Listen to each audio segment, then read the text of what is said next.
Hello there, Vlad here. Welcome to CatPick Fridays, episode number 61. Happy Friday, everyone.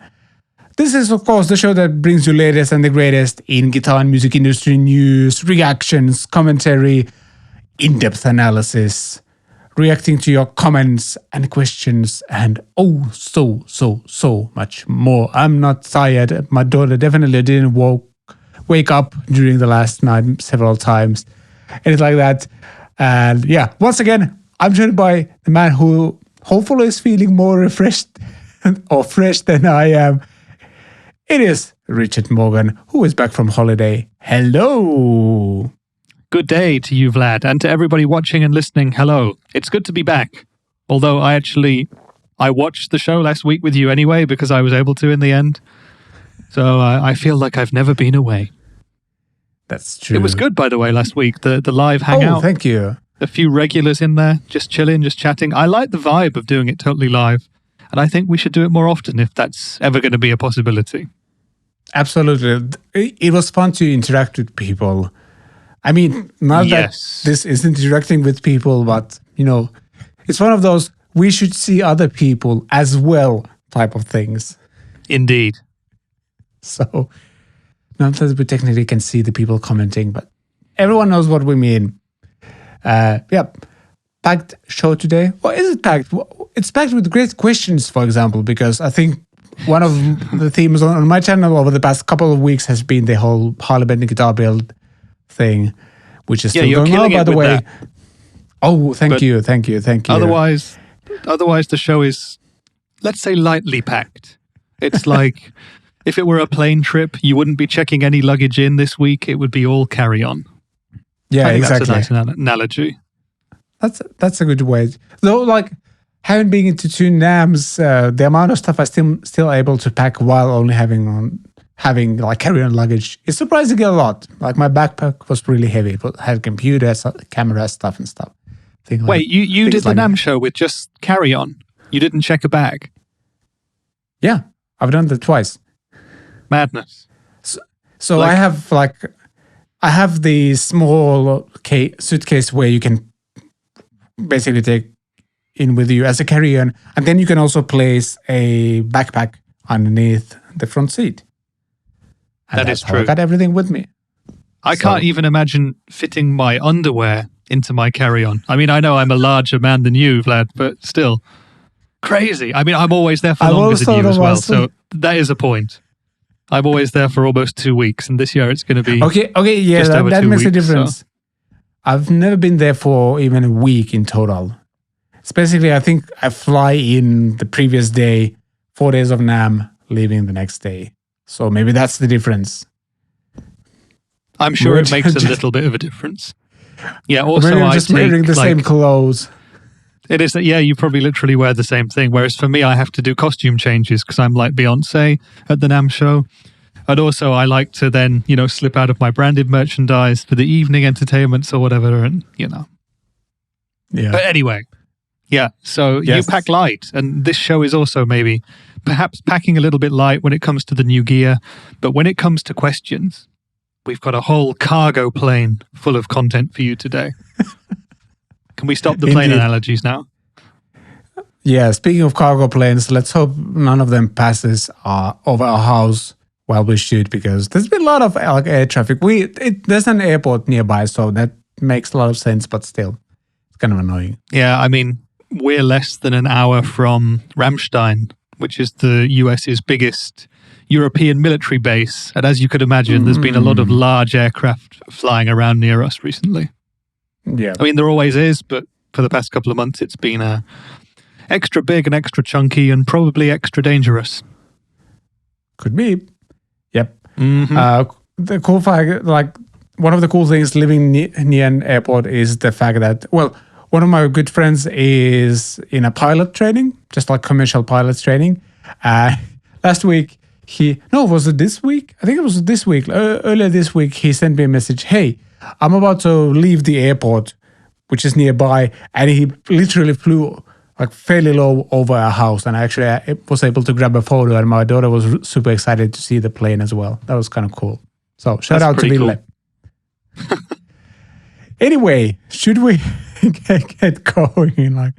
Let's do it. Talk about stuff that has happened as of late, and we have just a segment for that. As always, recent happenings.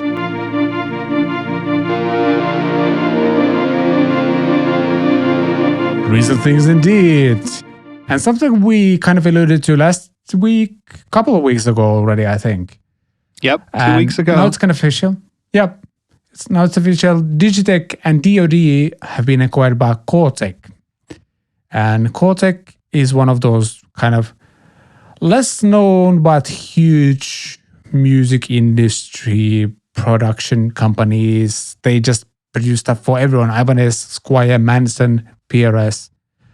And yeah, they acquired Digitech and DoD. So I'm guessing these brands will continue now, which is really, really cool. Well, that's what Cor-Tek is saying. They're saying that they're going to carry on with it. They're going to develop new stuff as well. And that, I think, is the best possible outcome that we could have seen from this whole Digitech DoD thing. You know, because they were not having a good time under the Harman Samsung umbrella. And now they're out. And, you know, Cor-Tek is, like you say, everyone or most guitar players will know the brand Cort. But what a lot of people might not know is that Cor-Tek builds a hell of a lot of stuff for many other companies. So it's a hugely experienced and a hugely competent musical instrument company. And I think, you know, they will take these brands, Digitech and DoD, under their wing very well and do good stuff with them. At least I'm crossing all of my fingers that happens. Because there are some awesome pedals out there that need to continue being made. And I think there are more cool things on the horizon. It will be also interesting to see whether they start to work again with the previous kind of masterminds behind Digitech. Because there was stuff in the planning that never got made. And, well, they would have the chance to do that now if they wanted to, I guess. Yeah, that's the thing. I felt like some years ago, Digitech was I wouldn't say on a rise, but kind of coming back to made themselves familiar for a new generation.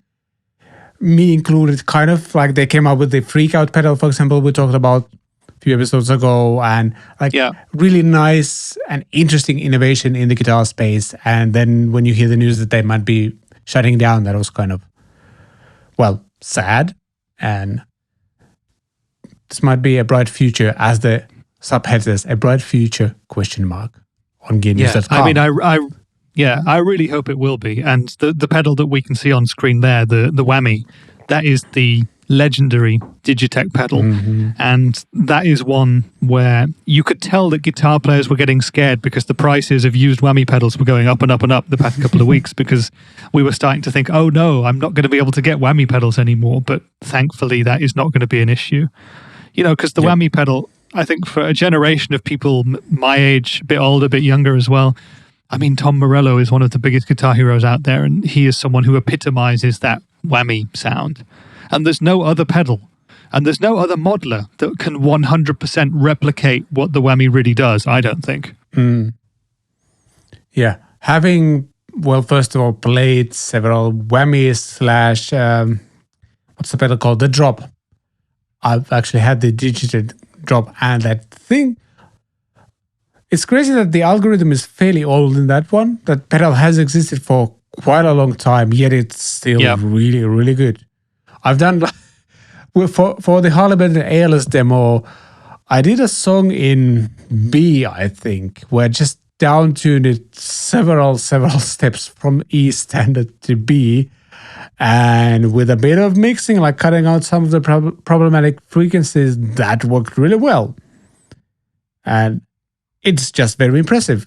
Even in 2022 or 2021 at that point, I don't remember when I released the video, but somewhere around that time anyway, within the past 6 months or so. Or was it longer? I don't know. What's time anyway? I'm happy about this news because I really like what Digitech is doing. The Freak Out thing is one of those pedals that I kind of would love to acquire. It's so unique. You could use it in very creative ways. So, yep, this is great. Plus, they're saying that Tom Cram, who is was, I guess, a designer. Sorry, Yeah, he was the mastermind behind Digitech before they were all let go in about 2017. Yeah. And he says that he had a 5-year roadmap for the brand and many of the designs were never released. So the article asks, could we see some of them being resurrected? Perhaps, ? Yep. Cool news. We'll see how... Nice to start with something positive. I know. And also, have you owned any DoD pedals? Because I have, and they're also good. So... Yes, I have I was thinking about this because, Digitech and DoD, they sort of fly under the radar a bit, but I own currently the DoD Carcosa fuzz, which viewers can see on the screen now, which is kind of a master of none, but jack of all trades kind of a fuzz. It does pretty much anything and it does it really well. For someone like me who is still thinking about going into the fuzz rabbit hole and really getting into the different aspects of fuzz, the Carcosa does pretty much everything to a pretty high standard. It's not an amazing muff, it's not an amazing fuzz phase as such, but it gets you ballpark for everything. So it's a really good fuzz taster pedal. But I also have the Digitech Polara, the Reverb. I recently picked that up one's good. For €30 the Viscous Vibe, which is like a vibrato and also a rotary pedal, which I really have to learn how to use. But for €30, it was a steal. It's great quality, it sounds good, and I just need to make it sound better because that's all to do with my playing. And I also have the Drop, which is just super cool, very fun pedal to use. I don't have a whammy right now, but thankfully now I don't need to go looking on the overpriced secondhand market because they're going to be available. Yep, that is very, very true. Be interested to know whether the algorithm on the Whammy 5 is is it updated compared to the Drop, for example? Because I think the Drop is also a fairly old pedal. So even, as I mentioned just few sentences ago, it was still really good, but just curious. I'm just curious. So, great news. Should we talk about guitars next? Because Reverend Guitars team up with Billy Corgan for the Z1, signature electric inspired by the Smashing Pumpkins' heaviest song. My first question is, wasn't he a Reverend artist already? Yes, he was. Didn't he also already have a signature model? I think he did. Yeah. Well, this is a new one for playing the heavier songs in the Smashing Pumpkins canon, by the look of it. So it seems. I think I've tried the original signature guitar, actually. And just overall, I think Reverend guitars have been pretty good. I was really close to buying, not this model, but I'm not even going to pretend that remembering the model names, but they're good guitars. So really cool. I always go and check out YouTubers though. No, I was going to say that. That's an interesting point. But one thing they do really well is kind of exhibit. I always go and check them out at the NAMM show. They always have a really cool looking booth. And the guitars look fantastic. They're kind of hard to find in a lot of stores anywhere near me anyway. I'm not sure there's any Reverend dealers within quite a distance of where I live in Germany. Yep. And I mean, if you live in Europe, they cost a lot more than they do in other countries like in America. So I don't think that many people get to play them over here, which is a real shame because they look fantastic. They're nice and quirky. They offer something different. Yeah. And that's the thing. They, as you mentioned, they're not available here as well, at least, and the price is higher, which makes them a little bit less competitive. Because I think in Europe, off the top of my head, so don't quote me on this, but I think like there's a lot of models which are around the 1,100 euro mark. So they're competing with, the newer Mexican Fenders, and like that's a hard sell for anybody. No matter how good your stuff is, if you're competing against the big boys like Fender, then you've got a job to do. Yeah, and also all of the Ibanez's and Charvels and a bunch of others as well. Yeah, Even exactly. PRS S2 series as well, which is US made already. So Yeah. And if you want to go for something a bit sort of quirkier, kind of like a lot of the Reverend guitars, you can go down in budget and get something like a Dan Electro. But actually, companies like Fender have started offering models like the Meteora recently, which has this sort of offset vibe or kind of more unique sort of a retro double cutaway vibe. And they're priced really well. They have interesting finishes too, cool pickup options. But let's just talk about what's on this specific guitar, because it is indeed the third guitar I've just seen that Reverend and Billy Corgan have done together. Yeah. Yeah, one of the 3 collaborations with them. And somehow I remember that one of his signature guitars might have had only 1 pickup in it. I might be wrong. Maybe it was someone else's model. No, you're right. He did have a single pickup signature guitar.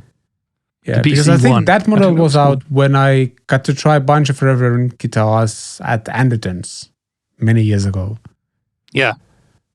So.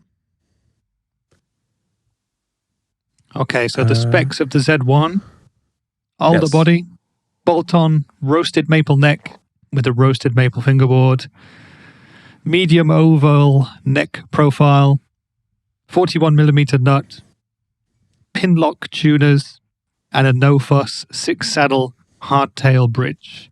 The pickups are Railhammer Z1 pickups, so Billy Corgan signatures, effectively, I guess. With Reverend promising a fat mid-range and a smooth top end. And it's a guitar which is equipped for ripping solos and fuzzed-out riffs alike. They don't say what the 3 knobs do, but we can assume there's a volume for each of the humbuckers and a tone control. Yeah, most likely. And it's priced at $1,800. So not one of the most affordable guitars in the Reverend range, but also not one of the most expensive. Yep. I really don't know what to say about this. It's nice, simple, and I bet it sounds and plays great, so why not? It is on a pricier side of things, but I think for some Billy Corgan fans, this could be the guitar. Plus, like you could use this in many different situations. You could use this at church. You could use this on a rock gig. You could use it, play this at a wedding. Maybe you could even do a jazz gig with this. So, I'm sure you could. The interesting thing for me is always that I associate Billy Corgan with Strats, because that's what he seemed to me to be playing during most of the Smashing Pumpkins era. But I'm sure he played humbucker-equipped guitars as well. Yep. Or maybe he's just moving to heavier tones. Who knows? Who knows? Could be. Yeah. From one guitar to something that's even less affordable than the Reverend.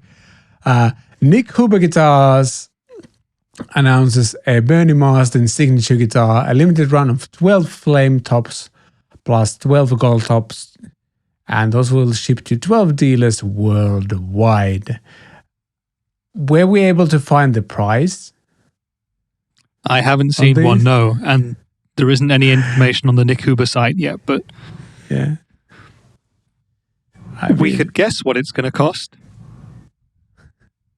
A lot is my answer. Yeah, that's the. I mean, Bernie is obviously a legendary player and an amazing guitar player. That is, I think he owns like a real 59, doesn't he? I think Lee Anderson has gone to his house to check it out, for example. Yeah. And I think it's only fitting that Nick Huber creates a signature guitar with him. It kind of makes sense to me. Yeah, I think it's actually really interesting because Bernie Marsden, he is sort of quite famous these days for having a 59 Les Paul, because that makes people famous these days if you've got the money to have one of those. And he also had a signature PRS guitar, for quite a while. That's true. I think you can still get it. And this Nick Huber, to me, looks a bit like a cross between that PRS signature and his 59 Les Paul. Yeah, it kind of looks like if PRS and Gibson had a baby. Yeah. This is what it would look like.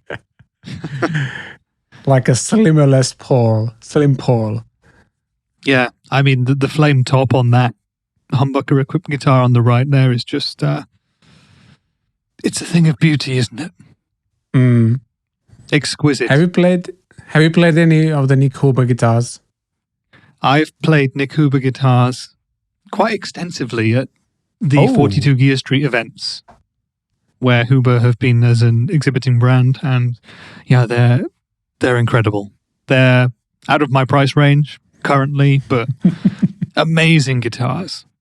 Like every aspect of them is perfectly crafted. They're weighted beautifully. They feel fantastic. They're superlative in pretty much every way, as I'm sure this new Bernie signature will be. Yeah, and that of course means that they command a deserving price of multiple thousands of euros. They are not cheap, for good reason. Yeah, I don't think this photo, looking at where you can see the gold top with P90s and then the flame top equipped guitar with humbuckers, doesn't do the guitar as much justice as the one where you can see Bernie holding the guitar. In this photo, it looks absolutely amazing. You think that's the same instrument, by the way? I think it might be the very same one. Could be. If you look at where his arm is across the bout, just where his forearm touches the top of the guitar, it kind of looks like it has some wear already, and that looks very similar to the other one in the could studio be, could be, or it could be just a reflection of his hand from the guitar, but it's too well polished. It becomes a mirror-like thing. Could indeed be. The question is, does this guitar sound better than his 59 Les Paul? Does it play better than his 59 Les Paul? Leave us a comment on YouTube on that. Because I don't know if I'm going to answer that. Well, my answer would be, I have no idea. But I mean, I have no idea either, but I'm sure it plays better. Yeah. Whether it sounds better is totally in the ear of the beholder. Exactly. But yeah, there's not that much information yet about this guitar. It was announced on the Nick Huber Facebook page. More information to come with specifications, pickups, etc., and prices. It's going to be a very limited run, of course, and I think if you need to ask how much it's going to cost, then you're not going to be able to afford one. As is the case for both of us. Yeah. I would also say that this is one of the more normal-looking designs by Nick Huber. He sometimes does pretty wild-looking instruments. And you might have seen some of those on Kefir's channels, like social media channels, for example. I think he have had a few pretty wild-looking ones there as well. Yeah. Apparently some people buy those as well, so who are we to judge? Exactly. I mean, with Nick Huber, you get the classic shapes, but you also get a unique twist if you wish. And I think they'll build you totally custom stuff as well, although I'm not 100% sure how custom they go. Yeah. I'd love to know how many guitars per year he actually produces. Can't be that many. I reckon, again, total guess. I'm sure there are answers to this because he's done interviews with plenty of people, but I reckon he makes between 100 and 200 guitars a year. He has a workshop with a few guys working for him, so... Yeah, that was a fairly safe bet, I would say. It could be more than that. It's definitely not less than that, I would say. Yep. Because I think a single-man workshop like Tone Fuchs or whatever will do 30 to 50 guitars a year as a one-man operation, pretty much. Yep. Yeah, it was basically my estimations on what Ruokangas, for example, does. Because nowadays they're doing a thing where when you order a guitar, you get assigned one of the builders for the whole project, and that one builder will do most of the guitar, at least they do sometimes like mix it up if there's someone who's incredibly skilled at, like, for example, doing the fret. They do these kind of rounded fret ends, which requires a lot of skill and a lot of work. Then someone else might do it, but otherwise you basically get a builder who you communicate with during that process, which means they don't, like, one builder builds, I don't know, from 10 to probably 30 guitars per year, but they really take the time to make them awesome. And that's why the waiting list is like 3 years. And I'm definitely saying, like, having played several Ruokangas guitars, they're worth it. And I'm going to guess Nick Huber guitars, it's the same with them. So, yeah. From Nick Huber guitars to Vola guitars. Vola announces Fant pickup OZ RV TNC models. Yep. It's not quite the Ibanez Wi-Fi password's name, but that's fairly close. Just add a couple of numbers in between and you're good to go. And Fant pickups is something interesting. Basically, they're HSS Strat-like, but the two single coil pickups are kind of angled the other way around than, I guess, our thing usually. Which is interesting. Well, yeah, normally they would be at 90 degrees against the strings. So perpendicular to the strings. Is that the word, perpendicular? Yes. Yeah. I think so. With these ones, we've got the bass side. So the lower strings, that side of the pickup is more towards the bridge by an angle of about, 10 degrees, maybe? Mm. And it's a really interesting visual look. It's technically not fanning, I don't think, because if something fans, it kind of moves outwards and gets wider. But yeah, it is. They've slightly angled those, and in Vola's words, this is to get more response from the treble strings and more control over the low-end strings. Yep, I could see that being the case.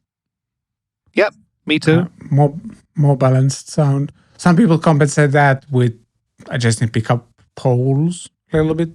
That's one way to do it, I guess, as well. But yeah, nice flame tops on all of these. They have these kind of clear scratch plates, which is also nice, and I think a bit different from the previous models.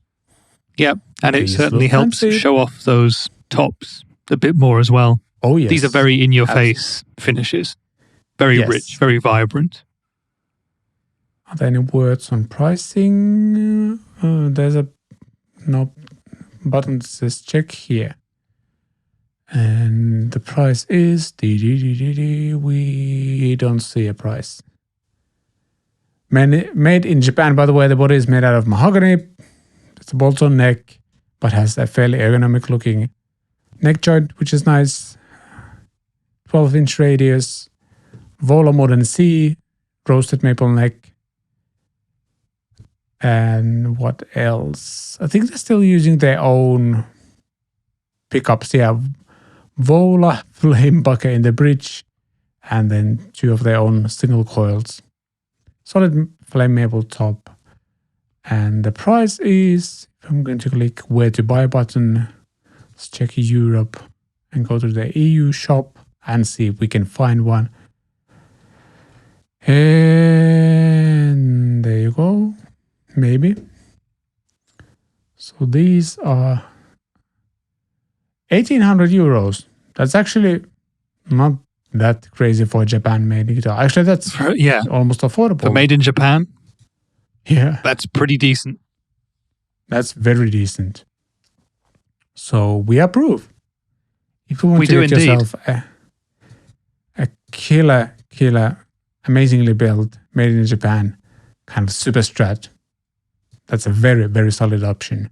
And actually probably a bit cheaper than like your equivalent Ibanez AZ, for example, which is also a bit less flashy, I guess, than this one. Yeah, that's the thing. Yep, definitely another great alternative. Indeed. And from Volas to a guy who I don't think I've ever seen playing Vola, Metallica's James Hetfield, has his own Ernie strings now. There you go. Something I didn't know I needed. I'm still not sure if I need them, but I guess what makes them a signature string set is that they are slightly, the gauge is from 11 to 50. And please remind me, what does the P stand for in the string gauge? Is it a wound one as well? I actually don't know off the top of my head. P. You could guess it would be because it's the G string. Yes. Is it Click on the link. Really Let's see. I'm sure they'll say that. Is it really $34.99? Yes, because it's a signature one and because they come in a tin as well. Ah, there you go. There you go. And this is a gauge that has never been offered before. Ah. Okay, so they are masticore, so these strings have a heavy core to wrap ratio. So for all those heavy riffs, yep. It still doesn't explain what the P is next to the 18, does it? Yeah, but they provide a thicker sound and added pitch stability. What is that? I actually don't know. I've never heard pitch stability being as a selling point before, but maybe it is now. Yeah. So there you go. I wonder what ingredient in the string it is that adds that pitch stability, because they've added it with something. These are actually almost worth getting to test out in that regard, I think. Yeah, that's true. Actually, $35 for a 3-pack is not bad. It's a very decent deal. Plus, if it comes in a cool little box. When I saw the price, and I thought, is that really one pack of strings with the metal tin? I thought that's too much, but yeah, €35 or dollars for the 3 sets with the tin, that's a lot more palatable, isn't it? Yeah, plus you can use the tin for something else. You can store all of your picks there, for example. You can, or your strings. That's true as well. Yep. Or your lunch. But yeah, I mean, you can put many things in tins. Sounds like a fairly small lunch, but yep. Yeah, maybe a snack box. Indeed. I mean, it looks nice. I don't remember seeing that many signature strings, but here they've clearly, first of all, it's clearly designed for the artist itself, which is nice.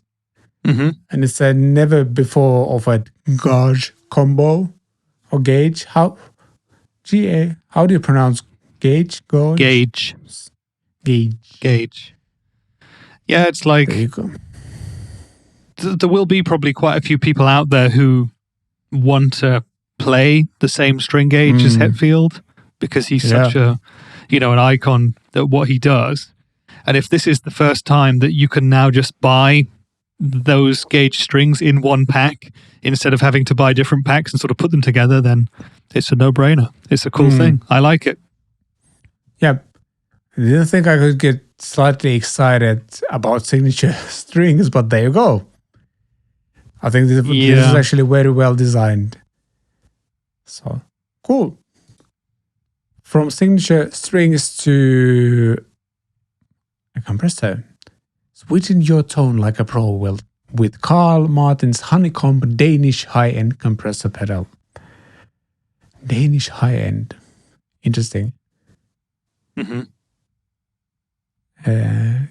Carl Martin are Danish company, I think, right? Well, it says in the sub Danish. It would be pretty stupid. It would be pretty stupid if they were from, I don't know, Australia and referred to themselves as making a Danish compressor. But yeah, you never know. Well, unless Denmark is or was known as the home of compression. I'll give you another example. Danish bacon is an industry standard, and in the UK, people like to refer to Danish bacon as being the best. And I'm sure there are companies from other countries other than Denmark that produce Danish bacon. Yeah, it's very likely that's Indeed. the case. But yeah, Carl Martin is a Danish company. Good. Yeah, they have a compressor pedal, and is it an updated version? Yeah, it's the next generation take on the popular compressor model that adds dry knob for enhanced control over your dynamics. And I actually personally love a wet-dry mix on the compressor pedal. To me, somehow makes it easier to dial in than, playing with the ratio and threshold and controls like that. Yeah, So- I would agree. It's something that we're starting to see on more and more compressor pedals, that kind of dry, wet blend knob. Yep. So yeah, I'm sure that this does that compressor thing, and I'm sure it does it very well. All the other Carl Martin pedals I've ever played have been really well built, sound good. Yep. I'd be up for trying this. $199 or 179 euros. Is it made in Denmark? Maybe. Doesn't say here, I think. And also a little cool thing here is that it actually runs at 12 volts internally, which gives you a bit of extra headroom. I've had the Womple Mini Ego compressor, and I always ran it at 18 volts because I loved the extra headroom it had. That pedal still kind of haunts me. I probably should get one again just because it was so good. I know we're talking about Carl Martin here, but I'm talking about Womple all of a sudden. It was just so simple and fun to use, and allowed me to dial in all the compressed sounds I needed. But I'm sure this would probably do the job as well. So well done, Carl Martin. Mm-hmm. Looks great. Also, Vox celebrates Platinum Jubilee with the Union Jack Royal Blue Pathfinder 10. And they released 2 new limited edition Pathfinder 10 amps. One of those launch box amps. They are releasing it to celebrate Queen's Platinum Jubilee year. Okay, why not? I think this is where you should lead. I mean, it's your people celebrating the Queen. What do I know? Well, yeah, okay. It is what it is. It's a Vox Pathfinder 10 with a Union Jack flag on it and in blue. Yay. So yeah, it's cool. There'll be people who want to get this. Yeah, probably. So the Queen's Platinum Jubilee. How many years is that? Is it 75? I was going to say, I think it's 70. Could it be 75? No, definitely not. Yeah. I reckon it's 70. And I'm disappointed and ashamed of myself for not knowing this. Apologies to the Queen if she's watching or listening. If she's watching, leave us a comment. Drop us a like, subscribe, buy merch.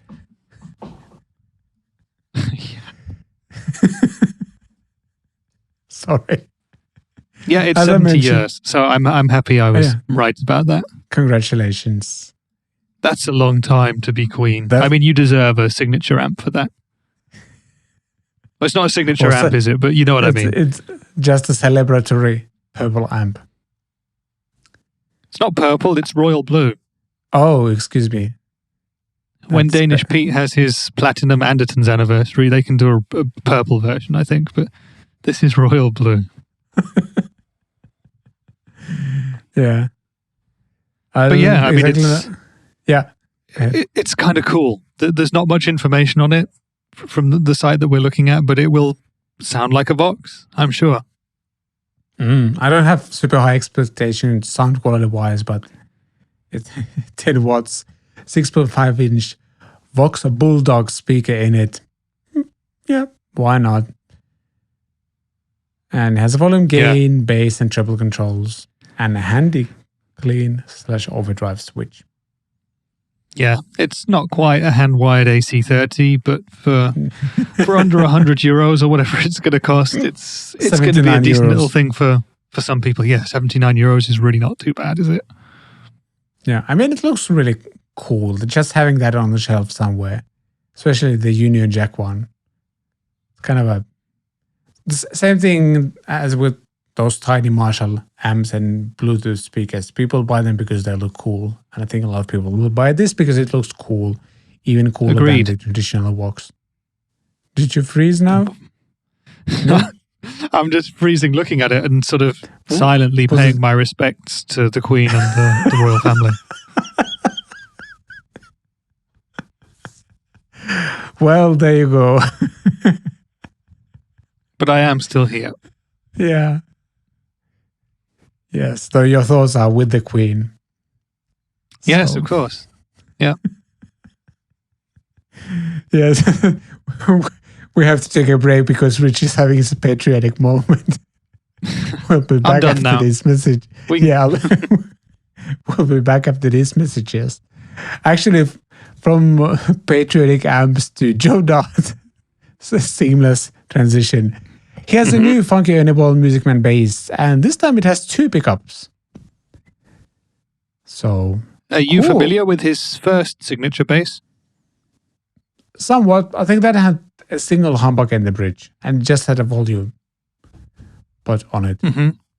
So I now it have has to 2. admit that when I saw this story, I wasn't familiar with Joe Dart, but I read the first line, Funk Machine Joe Dart has a new signature guitar, and I thought he's probably in Wolfpack, and I Googled him, and he is. There you go. Yeah. And this is a cool and kind of, to me anyway, because I haven't seen the original, pretty unique looking bass. Mm. He doesn't go fancy with the finish or anything like that. It's just natural velvet finish. And yeah, actually we can see here that in the YouTube version of the show, you can see that the previous one was just a single bridge humbucker with a volume control. Now it has 2 single coil pickups. And I'm assuming both of those are also volume controls because he doesn't seem to be a fan of tone controls. He's a fan of tone, but not tone controls. Good job you said maybe? the word controls then. Yes, he's not a... Yeah, otherwise... I was preparing to be shocked. But yeah. Do the shock face for the thumbnail. But yeah. Nice. I love this super simplistic signature basses. He's one of those people who, like, if you want to argue that tone is in the fingers, I think Joe Dart is a perfect example. I'm not sure if he goes fully DI, but I think he just plugs into an amp, bass amp, and that's it. So, nice. The man's a funk machine. Exactly. It's not super affordable. It's $2,700. But then again, it's a Music Man. An Ernie Ball Music Man, more specifically meaning that it's made in US. And I bet it sounds and feels fantastic. I bet it does. I mean, you're a bit more experienced than me in terms of bass guitars. Would you say that this double single coil version of the signature model would be selling more than the single humbucker version, or would it be kind of 50-50, or what's your thoughts on that? I mean, for this money, this amount of money, I think people just have to be fans of Joe Dart, and then they can choose. I don't think it makes it a more... Well, maybe people could actually see it as a more versatile option, because it has 2 single coils and you can blend between them, gives you more sounds.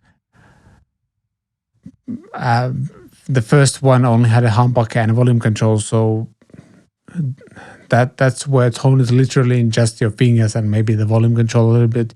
Here you can actually kind of blend some of the sounds if they're roughly similarly priced. This could be the better selling model, maybe. I'm not 100% sure. But I love super simplistic signature instruments. There's just something really cool about it. Yeah. And it just makes you play. No bells and whistles to hide behind. Exactly. It's purely in the fingers. I'd be interested to try one of these. It's very different to any other bass I've ever really looked at. I mean, for this price, it's out of my price range, but is there a sterling version of the original bass of his, do you know, or? I'm not sure. Would have to check their sites and stuff like that. Because I think so far it's been just Music Man, but I am not 100% sure. Somehow Sterling versions of all the instruments kind of fly under the radar a little bit. At least that's my impression. Even though they are really good instruments, you don't see. At least I don't see a lot of YouTubers using them. I don't see YouTubers demoing them. I see people demoing Music Man guitars though. But I don't know if it comes from Sterling themselves, that they're kind of keeping it low key or something like that. Even though I think a lot of the Sterling instruments that I've tried have been fantastic. So hard to tell what's going on there, and whether Joe has a Sterling version of his instrument. But from $2,700 basis to something that's definitely not going to cost you $2,700, and that is Harley Benton Rocker Uke Red Satin and Ukebass OP&T. Oh look, another Harley Benton release. There's a kind of Fenderish style, Telecaster style ukulele. Yep, it's a Telesonic in ukulele form. It looks kind of cool. Sonic, something like that. Yeah, sorry, Teleacoustic, not Telesonic. Yes. But yeah, looks nice. I mean, it looks like a really fun way to get a child or an adult into playing ukulele, right? Yep. It looks like the real thing. I almost want to buy one. Yeah. It has a pickup system in it as well, and has a 2-band EQ in it. Cool. Yeah. And for €89, I mean, you would hope it would play well. It looks cool. This is the kind of thing I think they should release in October, so it can be kind of high on people's Christmas present list. But yeah, super cool. But I think it's not quite as cool as the Ukebass. OP&T. Which is kind of like the Joe Dart for people who want a super cheap ukulele version of the Joe Dart. That's actually very true. It's not that dissimilar. Yeah. Well, actually it is, but you get my point. Look, it's kind of cool. It's 10th of the price of the Joe Dart version. Is it 10th of the quality of the sound? Not sure. We can debate about that. But that looks cool. It has an active piezo system, and there's a volume, treble and bass controls, and what else? Comes in a natural satin finish, which complements the woods chosen, especially with all that black hardware. Nice. It sure does. Do you know, Vlad, what tuning a ukulele bass like this comes in? I don't, although I've owned a ukulele or like a mini-sized semi-acoustic bass with electronics, and I think that just came in a standard bass tuning. So really? So that would be EADG? Yes. Did I say GD? DG. Yes. I'm almost tempted. That's kind of the idea of... Yeah, a lot of these... With a lot of this, that's kind of the idea, actually.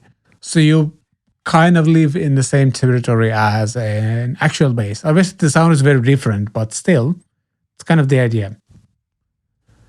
So do they have super fat strings? Because the strings look pretty chunky on this bad boy. They want super chunky. The thing is, they're using nylon strings. Are they sort of plasticky strings as opposed to metal? Yes. Yes. Ah, okay. At least that's the why Ortega one I had. Kind of weird. Yeah, the Ortega one I had was more. The strings were kind of between plastic and rubber. Something a bit. I'm not sure even how to describe that sound. The feel. They're definitely not similar to your normal bass strings. But I got to play one of these. I don't think I'm going to buy one, but I definitely need to try one out. Can you click on the product link? Yes. I sure Let's can. Have a look. €180. Yes. It really looks the business, that bass. Yeah. It does. Check out some photos. Looks good. It's a through neck as well. Crazy. Yeah, it's crazy. Through neck and also strings through body. Yeah. That looks really good. Do you think people would take you seriously if you showed up for a bass audition for like a rock band and you had one of those? Depends. I think mostly it depends on how you play. That is a good point. If you're great playing this, I don't think anyone will care. I mean, it does sound a bit different and you need to play differently compared to a regular bass. But otherwise... But yeah, let's just say that if Joe Dart was playing one of these, he'd make it sound pretty darn good. Yeah, I think you can make him a bass out of cardboard and he'd make it sound amazing. So... Yeah. So, yeah. Very cool. I actually really like that. I don't feel it's a fair comparison in that sense. Possibly but not. I mean, this looks great. I want to try it out as well. If you could end up getting one, let us know. But from really cool looking basses to actually answering a lot of your questions and comments, and we have just a segment for that, which is obviously called Questions and Comments. Questions and comments indeed. We're going to start with question number 1. Kaboom. And I always forget to put these questions I cannot read on the smaller screen I'm looking at. Yep. As I mentioned, we are going to kind of focus on the Harley Benton kit build thing because not only because I can, but because I want to, and also because you guys really, really seem to like this project and got a lot of cool comments. First of all, the first comment was on the first build video. The second one came out this week, and Waggle 86 comments. A little heads up for people who are interested in this kit and want to stay in it. Like all kits, these come with the sealer already applied. You need to sand it off because of the carved top. The sealer can penetrate a little deeper where the carve starts. This prevents your stain from penetrating, leaving you with a light edge. Pay extra attention when sanding. And this is actually something that happened to me in the second episode of the guitar build. I was forced to apply paint directly on the body. Like it had some grain filler and a little bit of, a sealer, basically, a lacquer layer there. And on some of the parts, the paint just didn't want to stick properly. And maybe I should have sanded more to make it better, but the theme of this project so far has been the fact that it's just have to move fairly quickly and make quick decisions and try to solve the problems as they come. Because it's a fairly tight schedule, because regularly you would easily leave your guitar to dry for 2 or 3 weeks after applying like paint layers or something like that. This time I can't do that. Plus, right now I will have to paint outside, which is also not cool. And as of shooting this episode, it's 4 degrees Celsius outside, so barely over 0. And actually, yesterday what I had to do was I was applying some coat layers, or lacquer layers. So I had the guitar body in a room temperature. I heated up the spray can warmed it up in a bucket of warm water. Then I took both of those things, both the spray can and the lacquer outside. Is it your doorbell, by the way? No? No. Is it? Rich is expecting something in the mail. Don't think it was. Are you sure? Yes. Yeah, but basically I had to warm up everything at home, quickly run outside, spray the lacquer, and then quickly grab the guitar body and kind of bring it into a space here where it could dry. Because, as I mentioned, it's plus 4 Celsius outside. Not the most ideal conditions for painting, but gonna move on with the project. And I checked out the guitar body this morning. It looks okay. Like, I was fairly successful doing that stuff, but yeah. Don't skip the sanding if you're painting anything, basically. It's just going to bite you in the butt. This is a really good comment. I have a novice question to ask you, Vlad. Please do. Harley Benton are selling these kits with the idea that you paint them. Yes. Or put your own designs on them. Why, therefore, do they come with a sealer? What's the reasoning behind that? Why not just not include a sealer if you know that you're selling it for people to paint the guitar, and if you put a sealer on it, they're going to have to sand it off anyway?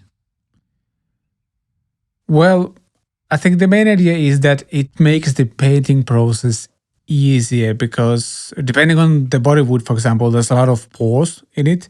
And if you would start applying paint on top of that, it will result in a very uneven surface at first, especially because some of the paint would go into all the pores. And where the surface is more flat, the paint would be kind of more apparent. And you would have to apply a lot of color layers and it would look uneven. Whereas what they've done is they kind of help you with the first few steps where I think they apply a grain filler first, which fills out most of the little holes or pores on the guitar body. And then they apply sealer so that that grain filler doesn't come out. And then you can start painting on top of that. Though, obviously we're talking about a very budget-friendly kit, which means that the level of quality may vary quite a bit. Yeah. And in my case, there was definitely more grain filler on some of the spots and less on some of the spots. And that kind of resulted in the fact that the paint didn't stick that well to some of the places. But I could have also sanded it a bit more. I mean, it helps quite a lot. And as we've seen, some people just have been able to, for example, put like stickers on the guitars and do the finish that way, for example, doing that. So, yeah. It's one of those steps that is very boring and very annoying to do, all of the sanding and stuff like that, and applying the first layers. But it's worth it, as I've learned. But I think with my design, I was kind of able to save it, barely, though. We'll see. I'm just going to spoil a little bit that the third episode will contain a lot of mistakes. Some of them include, like, what's it called? Not like Sharpie thing you use to cover stuff. There's a black and white version of those available. Well, basically, I used the Sharpie and then applied some lacquer on it, and the black Sharpie started to kind of leak on top of the rest of the design, which was not fun. So I had to salvage that, for example. But all of that in the next episode, which will be, not sure if it will be up next week yet, because I think that will be the final one, but within a couple of weeks or so, I think. But I actually think that it's super cool that you're showing that it's not just been 100% plain sailing. Because the vast majority of people out there, if I was building one as well, I would make mistakes. I would make many mistakes. Yes. And that's the only way you'll learn. So it's great that you're showing that stuff off. Yeah, absolutely. And also being on a schedule helps you to focus on things that are important. For example, I was really annoyed about, for example, how the binding looked after I had painted, because I didn't scrape it off super evenly, and I tried to fix it with that black Sharpie, for example, with not so good results. And then I reverted to plan B. Again, all of this will be in this next episode of the build. And yeah, I think kind of one of my ideas here was to make as many mistakes as possible and also show you that you can recover from most of them. If you break the neck, then obviously you're done. But with a lot of these, you can save them. And actually kind of very well related to that, something we just talked about, Rami Muurimäki. So a fellow Hello, Finn. Fellow Finn, hello. That's what I was trying to say. Asks, honest opinion on the kit quality. How does the woods feel? How is the neck, electronic quality, and quality overall? He's been looking for a DIY kit for a while now, and these Thomann ones look really appealing to him. And they're also very affordable. I think overall, the quality is good. This is my second Thomann or Harley Benton kit I've assembled. I also have a Telecaster. I've built a Telecaster one, which was, first of all, way easier to assemble than this one. Telecaster is just such a simple design. Just pretty much screw everything together and you can put in the strings and you're good to go. And that actually sounds very decent.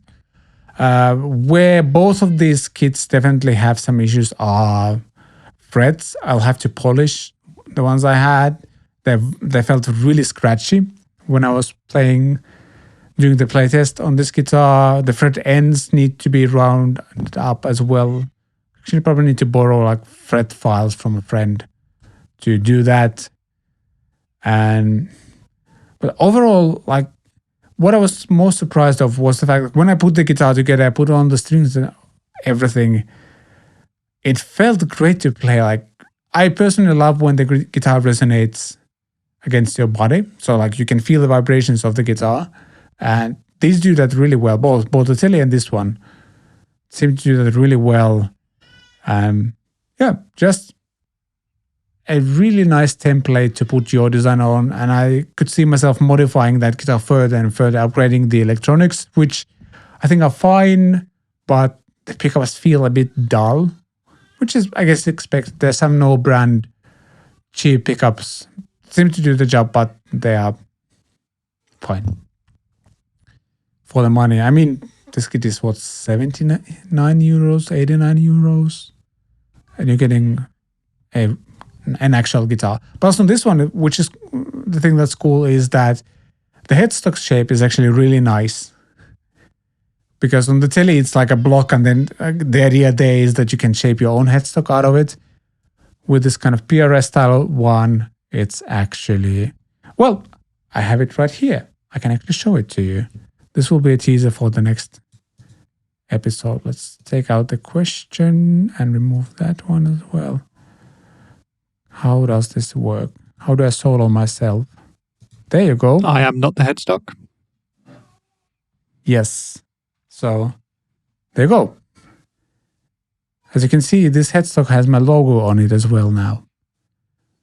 And it's not done yet, but I think this headstock looks good. I don't feel the need to shape it in any way. It's kind of PRS-like, but obviously kind of copyright protected, so to speak. It's sort of PRS-y, but maybe a bit metal as well. Yeah, true. A bit pointier, but that's really nice. And I do like that a lot more than just the rectangular block. Although, of course, like you say, with the rectangular block, you are intended to shape that the way you wish. Yeah. If you wish to contravene copyright rules or whatever. When it comes to these kits then, Vlad, for about 79 or 89 euros, that's what you're getting. In response to Rami's question, are you familiar with any other kits which are roughly the same price or maybe even a little bit more, which might be competitive? Or do you think that Harley Benton probably offers the best value for money? My guess would be that the Harley Benton offers the best quality for the money just because of the sheer volume they produce. Yeah, but, I mean, I would think it's a similar story to their guitars. They order so many, it's all direct. So you're really getting for the price the best bang for the buck out there. Yeah. I would love to try out, I know there's guitar kits that are, let's say, 200 to 300 euros range. I would love to try one of those out at some point as well and see what a difference in quality, like, is there a difference in quality? And if there is it worth the extra money? Because, I mean, as I mentioned, you get a playable instrument putting this together. And I think it's a great template to try some finishing options, because even if you go completely wrong, you're not losing hundreds and hundreds of euros with that project. But it's also, if you want to make it a going to put this in quotes, like a real guitar. It does require some work. Some of you may want to take your guitar to a luthier to do the final setup, especially with and polish the frets and round up the fret ends and stuff like that. And suddenly you might end up paying quite a lot of money. But I also think these are good templates to practice on. So yeah, one of these days I'm gonna order a kit from some other manufacturer and put that together. If any of the guitar kit manufacturers are watching, hit me up. Maybe this is the thing I do from now on. Just make mistakes on my terrace trying to paint guitars outside. That could be a channel. Why not? Why not? Yeah. Question number 3, and this one hits me personally a little bit. Quicksilver says, looking good so far. And did you ruin your mother-in-law's walls with spray paint yet? The mirror? There must be a mist somewhere that you didn't cover up, LOL.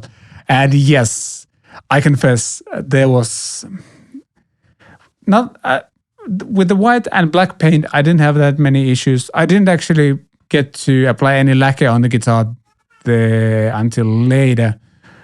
But I started with the white paint. Then I applied this stripes. I would tape it off so we would have some white stripes on the guitar. Then I painted it full neon pink.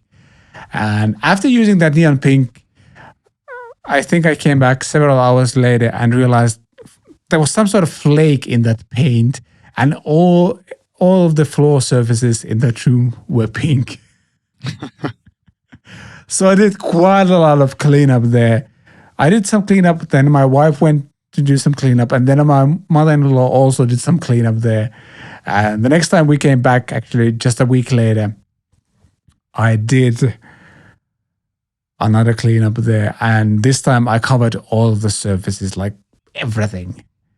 Luckily that pink thing came off just by wiping it. Like I managed to vacuum clean a lot of it and then just wiping everything with a wet cloth. But yes, I did leave the room fairly pink at first.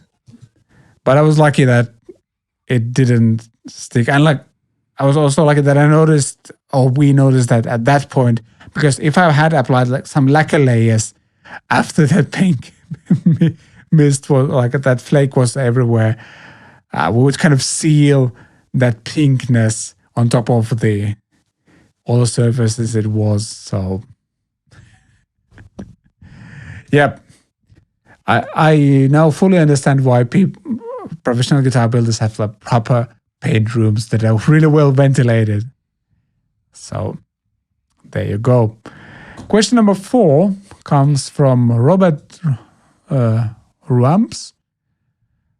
And he says, the most interesting, detailed, and accomplished project of the contest so far. Can't wait to see rest of the realization of this kit. Am I a bit egoistic choosing this comment for questions in the comment section? Maybe I am. Hey, this is your show. Massage that ego. That's what I say. Oh, there's my doorbell. You'll have to massage it alone. Yes. While Rich is away, we'll keep on massaging. First of all, thank you. And I guess I'm putting my guitar building years into use here. Something like that. For those who don't know, I've built, I want to say 2.5 guitars at a guitar building course. And all of my guitar building teachers have been fairly strict. So they really made me, for example, do like really, really good sanding on those guitar bodies, even though sometimes it annoyed the heck out of me. I really wanted to move on to the next stage. And they were like, nope, you will have to sand this once more. Trust me, they said. I trusted them and they were right. And now during this Harley Benton project, I'm putting a lot of those things I learned there to use. And if it shows and if I'm able to give people some good tips on how to make this happen and encourage some of you to pick up one of those kits or even maybe attend a guitar building course, I've done my job. Because personally, it's just a lot of fun. 2 of my main guitars are self-made, and that's really cool. It doesn't mean like I'm super talented or anything like that. I just had good teachers who taught me how to make them and who helped me along these journeys. It's been good because I'm not afraid to modify the guitars a bit more because of that, and know a lot about guitar maintenance and understand the kind of the effects of what weather can do for the instruments, for example, and things like that. So thank you. And whenever Rich gets back, we can talk about the question number 5 or comment number 5, which comes from Jonas Niinivaara, another fellow in Morjens, as we say here. And he says, this video was commented on the video where I talk about the 2-Notes Cab M, using it with an acoustic guitar, using acoustic IRs to make my budget-friendly acoustic guitar sound better with external IRs. And he asked, did I ever end up getting this to work in a live setting, the 2-Notes Cab M with my acoustic guitar?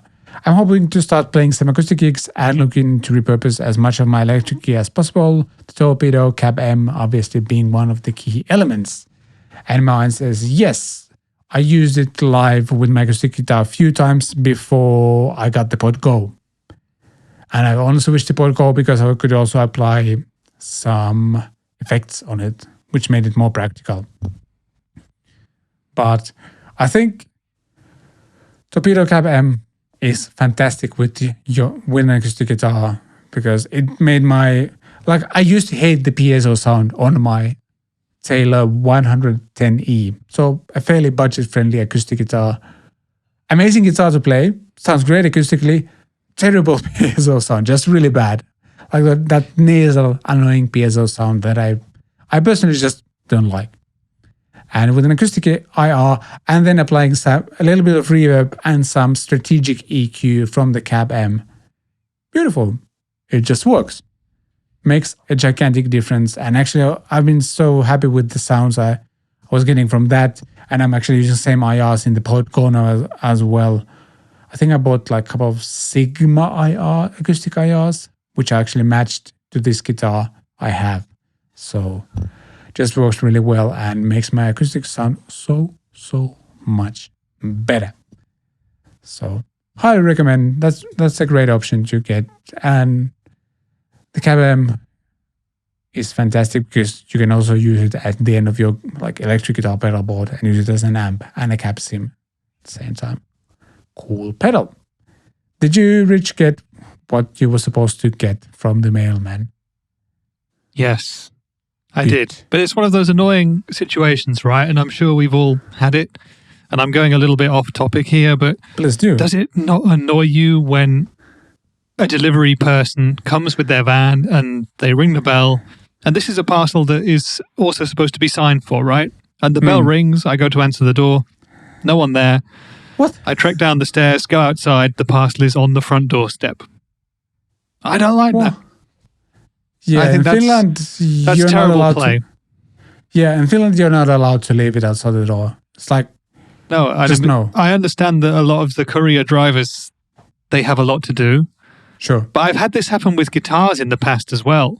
Yeah. And it's like, I don't want something like a guitar. This wasn't a guitar. This was not something for me. But I don't want something like a guitar standing outside my front door. What if I was at work and this came at 11 o'clock local time? That's a good 5 or 6 hours before I could have potentially been back from the office if I worked in an office. That's a long time for a parcel to stand on someone's front doorstep where the whole world could just come and take it, or it could rain, or whatever, you know? Rich is going on a hypothetical rant basically here. Yeah, no, I totally get it. In Finland, I don't think you're allowed to leave it outside your door. Like, they need to hand deliver it to you, and pretty much usually signed as well.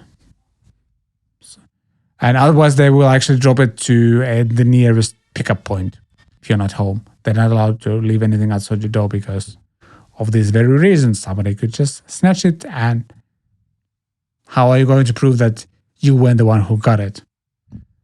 Exactly. But there you go. Yeah. There you go. Yep. But from Cab M to one more comment on the Harley Benton build. James Whitman, says, pro tip to test the electronics before installing the strings. Hover your phone just above the pickup you're testing and you can hear what your phone is playing through the amp. Got the idea from the samurai guitarist and use it to test the electronics on my Triad style kit. Works like a dream. Cool tip. Yeah. Nice. I wonder what's the difference between you doing this and then just, taking a screwdriver and tapping on one of the poles on the pickup. Yeah, you could also do that. But this is a more musical way of testing That it. is very true. Also, your screwdriver doesn't get magnetically sucked into the pickup. If you have some pickup covers that are made out of softer material, you won't be scratching them and stuff like that. So, yeah, I usually just use the screwdriver. I think this might be a nicer way to do that. So I actually want to try this out. When I'll put the Harley Benton kit together, I will try it out like that. So thank you, James. That's actually kind of fun. Can I give you a shout out when I'll do that? If I remember. I hope I do. So there you go. Cool questions. Thank you so much. If you want us to answer some of your questions, whether it's about something we discussed in this episode or in general, you can email us at podcast@catpickstudios.com. Obviously comment on YouTube or on any of the social media platforms we're at. And you can hit up either me or Rich Words Music on various platforms as well. Drop us a comment, a question, anything like that, and we'll talk about it in the next one. But before we wrap up this week's CatPick Fridays, I think it is time to talk about something we think you should watch this weekend, and we have just this segment for that. Watch it, watch it, watch it, watch it, watch it, watch a video. It's not like you have anything else to do. As always, because you don't have anything else to do, we think you should watch. Where is it? Where's the button? There you go. You should watch Steven Seagal's show at the Helsinki Olympic Stadium. For those who don't know, Steven Seagal's, I want to say world famous band nowadays. They do this, could I say hillbilly style covers of famous metal songs, especially they take a lot of rock classics and put their own interesting twist to them. And for those watching on YouTube, they're very, very Finnish. I think they present our culture in the best possible ways, in so many ways. The way they dress, the way they play, just everything. I love it. I absolutely love it. And this is just a lot of fun. They're doing this short gig at the Helsinki Olympic Stadium in a freezing cold, what seems. That guy is wearing a sleeveless shirt. I don't know how they can make the upright bass or banjo stay in tune in this weather, but they're pros. They've been doing this for years. It sounds really good. Sounds in tune as well. Doesn't seem like they're doing it using a playback track either. So yeah, really fun. And I think I'll get to see these guys live later this summer, which makes me really, really exciting. There's a festival in the city I live in later this year, and I got a ticket for one day. I might expand it for the second one as well. And Steven Seagals will be playing there, so yeah. Yep, looks really cool. You got me into this band, Vlad, and I like them a lot. So I'll be watching this weekend. Yeah. I think I would recommend watching their live clips because I think they are they have a bunch of albums on Spotify and stuff like that. But I think you kind of need to pair it with the visual aspect. You need to see these guys do their thing because it adds to the overall experience quite a lot, actually. The covers are great. They're really well arranged. They do amazing harmonies and really fun things in the arrangements as well. But you gotta see these people because I think the visual aspect is half of what these guys do as well. And yeah, they're definitely leaning into Finnish countryside visuals as well, quite a lot. So that's really fun. They always have a tractor on the stage and things like that. So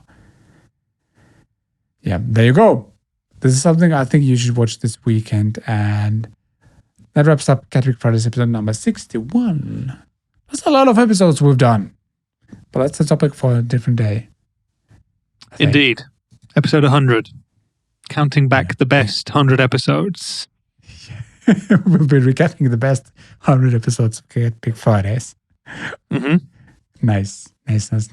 Yeah, as always, everything we mentioned in the show notes and links and things like that exist there as well. And we want to thank you for joining us for this episode, and we will be back next week, hopefully. Also possibly planning some guest stuff and things of that nature. But we shall talk about all of that in the future. Have a great weekend, and as we do here, bye podcast. Bye, podcast.